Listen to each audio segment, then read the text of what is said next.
എല്ലാവർക്കും garden kitchen എന്ന YouTube ചാനലിലേക്ക് സ്വാഗതം. നല്ലൊരു പ്രഭാതം എല്ലാവർക്കും ആശംസിക്കട്ടെ. എല്ലാവരും സന്തോഷമായിരിക്കുന്നു എന്ന് വിശ്വസിക്കുന്നു. ഇന്ന് ഞാൻ കാണിക്കുന്നത് പെൻഡാസ് എന്ന പ്ലാന്റിനെ കുറിച്ചിട്ടാണ്. ഈ പെൻഡാസ് എന്ന പ്ലാന്റിന് മറ്റൊരു നാമത്തിൽ അറിയപ്പെടുന്നത് ഈജിപ്ഷ്യൻ സ്റ്റാർ ക്ലസ്റ്റർ എന്നാണ്. ഈജിപ്ഷ്യൻ സ്റ്റാർ ക്ലസ്റ്റർ എന്നും പെൻഡാസ് എന്നും രണ്ടുപേരിലും ഇത് അറിയപ്പെടുന്നുണ്ട്. ഇതിൻ്റെ സയൻറ്റിഫിക് നെയിം എന്ന് പറയുന്നത് പെൻഡാസ് ലാൻസിലേറ്റ എന്നാണ്. പക്ഷേ ഇതിന് എൻ്റെ കയ്യിൽ 2 കളർ മാത്രമേ ഉള്ളൂ, റെഡ് ആൻഡ് പിങ്ക്. ഇതിന് പല വിധത്തിലുള്ള കളറിൽ നമുക്ക് ഈ പ്ലാന്റ് അവൈലബിൾ ആണ്. ഗാർഡനുകൾ, നഴ്സറികളിലൊക്കെ വൈറ്റും പർപ്പിളും കൂടെ അവൈലബിൾ ആണ്. പക്ഷേ എനിക്ക് 2 ചെടി മാത്രമേ കളക്ട് ചെയ്യാനായിട്ട് സാധിച്ചിട്ടുള്ളൂ. ഇതിനെ സംബന്ധിച്ച് പറയുമ്പോൾ ഇത് നല്ല കളർഫുള്ളായിട്ടുള്ള പൂക്കളാണ് നമുക്ക് തരുന്നത്. വളരെ മനോഹരമായ നല്ല റെഡ് കളർ ആൻഡ് ഈ പിങ്ക് കളർ. എനിക്ക് 2 എണ്ണമാണ് ഉള്ളത്. ഞാൻ ഇതിനെ വളർത്തുമ്പോൾ ഇത് 4 മണിക്കൂർ തൊട്ട് 6 മണിക്കൂർ വരെ എങ്കിലും നമുക്ക് സൺലൈറ്റ് കിട്ടത്തക്കതുപോലെ ആയിരിക്കണം ഇതിൻ്റെ നമ്മൾ വെക്കുന്ന പൊസിഷൻ. ഒരു 4 to 6 hours ഡയറക്റ്റ് സൺലൈറ്റ് കിട്ടുന്ന, അത് ബുദ്ധിമുട്ടുള്ളവർക്ക് പാർഷ്യലി സൺലൈറ്റ് കിട്ടുന്നിടത്തെങ്കിലും സൺലൈറ്റ് കിട്ടാൻ തക്കതുപോലെ ഇത് വെച്ചാൽ നല്ല കളർഫുള്ളായ പൂക്കളായിരിക്കും നമുക്ക് ഉണ്ടാകുന്നത്. ഈ സമ്മർ സീസണിലൊക്കെ ആണെങ്കിൽ ഇതിന് നല്ല കളർഫുള്ളായിരിക്കും.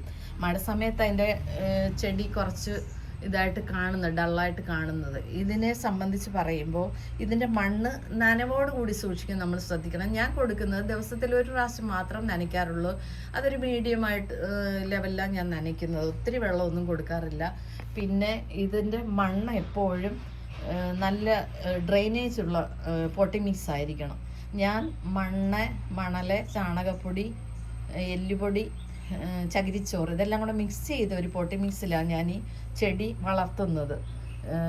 പിന്നെ നമുക്കിത് പൂ കൂടുതൽ ലഭിക്കാനായിട്ട് നമ്മൾ ചെയ്യേണ്ടതെന്ന് പറയുമ്പോൾ ഇതിൻ്റെ പൂവ് കുറച്ച് നാൾ നിന്ന് കഴിയുമ്പോൾ ഇത് പൊഴിയാൻ ഒരു രീതിയിൽ നിൽക്കും, അല്ല ചിലത് പൊഴിഞ്ഞിട്ട് നിൽക്കും. അപ്പം നമ്മൾ ഇതിനെ ചെയ്യുക എന്ന് പറഞ്ഞാൽ ഇത് പ്രൂൺ ചെയ്ത് കൊടുക്കണം. പ്രൂൺ ചെയ്ത് കൊടുക്കുമ്പോൾ നന്നായിട്ട് ആ പുതിയ ബ്രാഞ്ചസ് വരികയും അതിൽ നിറയെ പൂക്കൾ ആയിരിക്കുകയും ചെയ്യും. പുതിയ ബ്രാഞ്ചസ് വരും ഇതിൽ നിന്ന്. എന്നിട്ട് നിറച്ച് നമുക്ക് നല്ല കളർഫുൾ പൂക്കൾ നമുക്ക് നൽകുകയും ചെയ്യും. പിന്നെ ഇത് പ്രൂൺ ചെയ്യാൻ 1 മാസത്തിലൊരിക്കലൊക്കെ ഒന്ന് പോകുമ്പോൾ മാത്രം പ്രൂൺ ചെയ്യേണ്ട ആവശ്യമേ വരുന്നുള്ളൂ. പിന്നെ ഇതിനെക്കുറിച്ച് പറയുമ്പോൾ നന്നായി ബട്ടർഫ്ലൈസിനെ എല്ലാം ആകർഷിക്കും. അതുപോലെ തേനീച്ച നല്ലതായിട്ട് ഇതിൽ വന്നിരിക്കുന്ന കാണാം. ഇതിപ്പോൾ ഞാൻ അടുത്തിരിക്കുന്നുണ്ട്, ഇപ്പം ബട്ടർഫ്ലൈ ഒന്നും ഇല്ലാത്തത് ഷൂട്ട് ചെയ്യുന്നതുകൊണ്ടായിരിക്കും. അല്ലാത്തപ്പോഴൊക്കെ ഞാനിങ്ങനെ ഗാർഡനിലോട്ട് ചെടിയുടെ അടുത്ത് വരുമ്പോൾ ഇതിന് ബട്ടർഫ്ലൈ ഒക്കെ പറന്നു പോകുന്നതാണ്. അപ്പോൾ എപ്പോഴും തേൻ കുടിക്കാൻ ബട്ടർഫ്ലൈസും തേനീച്ചകളൊക്കെ ഇങ്ങനെ വന്നിരിക്കും ഇതിനകത്ത്. നല്ലതാണ് ഇത് കാണാൻ.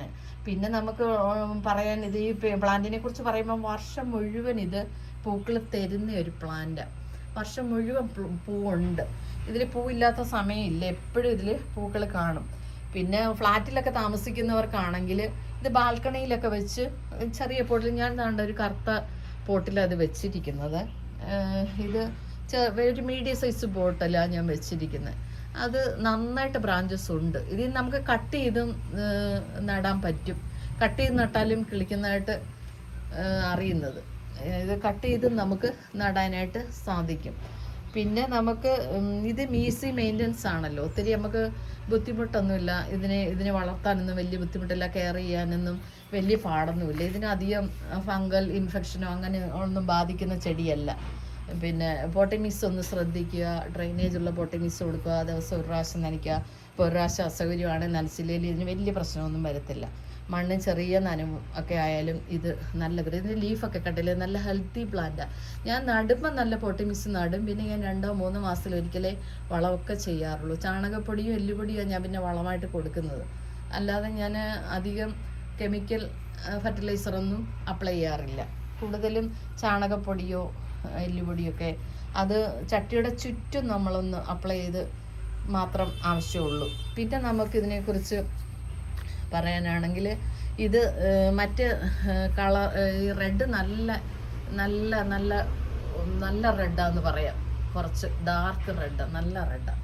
ഇതും അതുപോലെ പിങ്ക് നല്ല കൊലകൊലയായിട്ട് പൂക്കൾ വരും. അത് നമ്മൾ കട്ട് ചെയ്യുന്നതനുസരിച്ചിരിക്കും. നമ്മൾ പ്രൂൺ ചെയ്ത് കൊടുക്കാമെങ്കിൽ അത്രയും ബ്രാഞ്ചസും വരും, പുതിയ ചെടികളും വരും. വേറെ ഇതിനെക്കുറിച്ച് പറയാനൊന്നുമില്ല. എല്ലാവരും സുഖമായിട്ടിരിക്കുന്നു വിശ്വസിക്കുന്നു. അപ്പോൾ എൻ്റെ വീഡിയോ കാണുക, ഇഷ്ടപ്പെടുന്നവരെല്ലാം ലൈക്ക് ചെയ്യുക, ഷെയർ ചെയ്യുക, സബ്സ്ക്രൈബ് ചെയ്യുക മറക്കരുതേ. അപ്പം വീണ്ടും നല്ലൊരു വീഡിയോ ആയിട്ട് കാണാം. എല്ലാവർക്കും നല്ലത് വരട്ടെ എന്ന് ആശംസിക്കുന്നു.